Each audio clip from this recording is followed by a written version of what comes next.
let's talk about a few of the stars, let's call it, that have emerged from Dana White's Contender Series.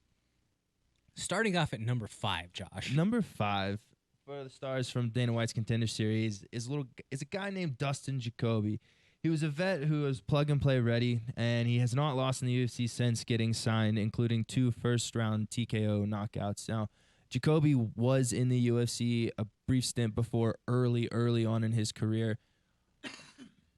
Went his way with glory, went to Bellator, fought in all the big-name promotions, and grinded his way back and has made a big showcase in his last couple fights, just proving the grit and determination that guy has.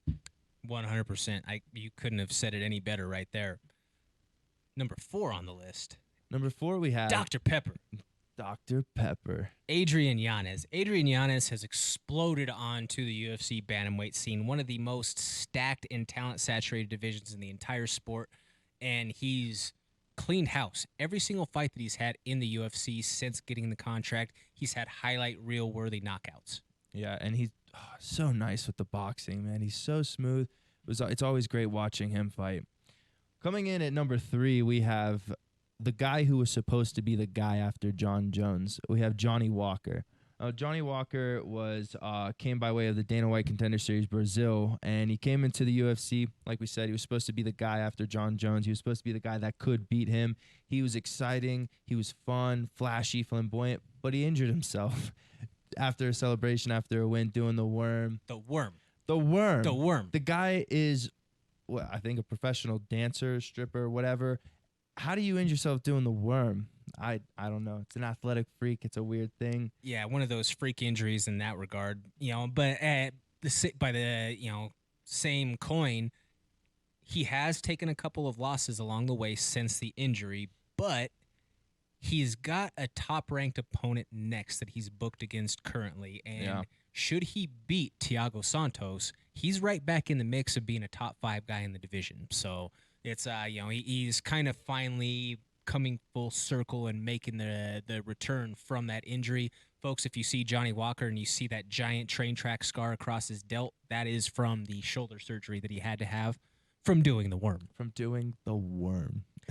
Now, this next guy, number 2 on our list, is someone, Josh, that a lot of people would probably think should be number 1, but and it just depends on what criteria that you're looking at or evaluating. Now, if we're talking commercial success or the commercial value and likeness and whatnot, Sugar Sean O'Malley is number 1. Oh, easily. It's an easy call if you're talking about the draw, the numbers, the mainstream transcendence, the barriers that he's been able to break down in that regard. And he's also an exciting fighter. I mean, all you have to do is just take a look at the metrics of stuff like his Instagram. He has 1.9 million followers. Yeah. That is astronomically higher than everybody else on the list. No disrespect to everybody else. No. It's just it's that sort of draw that the Sugar Show has. It's called the Sugar Show for a reason.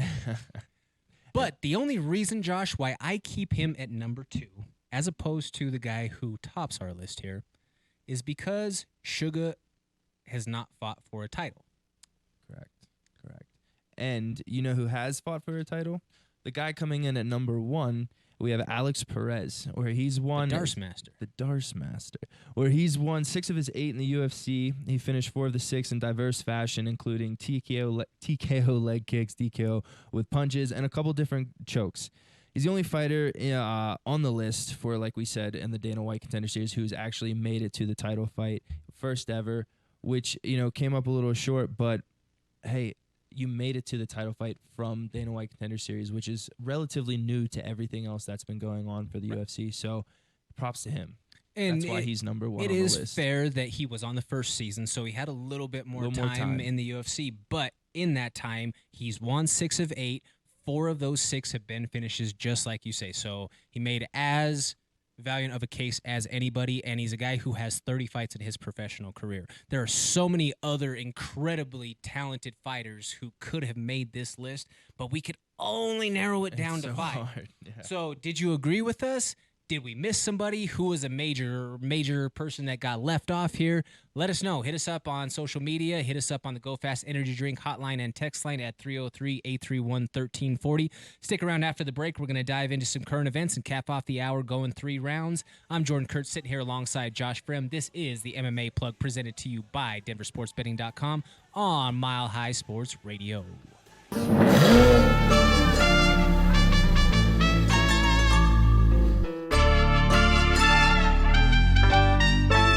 Yeah, little thick bitch, fine little mamacita.